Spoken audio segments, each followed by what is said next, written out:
Part 1 ನಿಮ್ಗೆ ಹೇಳಿದ್ದೆ ಸೊಳ್ಳೆ ಬ್ಯಾಟಿಂದ ಯಾವ ಥರ ಪ್ರಾಬ್ಲಮ್ ಆಗುತ್ತೆ ಅಂತ. ಇದು ಪಾರ್ಟ್ 2 ಐಸಿನ ರೀಪ್ಲೇಸ್ಮೆಂಟು ಮಾಡಿ ನೋಡಿಸ್ತೀವಿ. ಹಳೆ ಐಸಿ ತೆಗೆದು ಹೊಸ ಐಸಿ ಕನೆಕ್ಟ್ ಮಾಡಿ ನಿಮಗೆ ನೀಟಾಗಿ ಪಿಕ್ಚರ್ ನೋಡಿಸ್ತೀನಿ. ಇದು ತೆಗೆದು ನೀಟಾಗಿ ಗ್ಲಾಸ್ ಮೇಲೆ ಇಟ್ಕೊಂಡು ಹಳೆ ಐಸಿನ ತೆಗೆದು ಹೊಸ ಐಸಿನ ಹಾಕ್ತಾನೆ. ಈಗ SLV electronics LD TV service centre ನಮ್ಮ ಪೇಜ್ನ ಇನ್ಸ್ಟಾಗ್ರಾಮ್ ಪೇಜ್ನ ಫಾಲೋ ಮಾಡಿರೋರಿಗೆ ಆಲ್ರೆಡಿ ನಾವು ಸರ್ವಿಸ್ ಚಾರ್ಜಲ್ಲಿ 40% ಡಿಸ್ಕೌಂಟ್ ಕೊಡ್ತಿದ್ದೀವಿ. ತುಂಬ ಎನ್ಕ್ವೈರೀಸ್ ಬಂದು ನಾವೆಲ್ಲರಿಗೂ 40% ಕೊಟ್ಟಿದ್ದೀವಿ.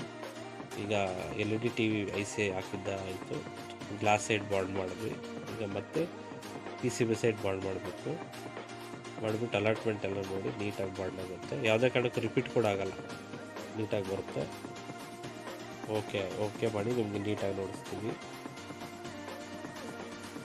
ಪ್ಯಾನಲ್ಲು ಅಂತ ಸಪ್ರೇಟಾಗಿ ಇದ್ದಾರೆ ನಮಗೆ ಪ್ಯಾನಲ್ ಟೆಕ್ನಿಷಿಯನ್ನು. ಮಾಡ್ತಿರೋದು ಮನೋಜ್ ಅಂತ. ಪ್ಯಾನಲ್ಗೆ ಅವರು ಸಪ್ರೇಟಾಗಿ ನೋಡಿ 100% ಓಕೆ ಆಯಿತು, ನೀಟಾಗಿ ಬರುತ್ತೆ. ಫಿಲಮ್ ಹಾಕಿ ನೋಡಿಸ್ತೀವಿ. SLV electronics all brand LED TV service centre. ಇದು ನನ್ನದಲ್ಲ, ನಮ್ಮದು. Please follow.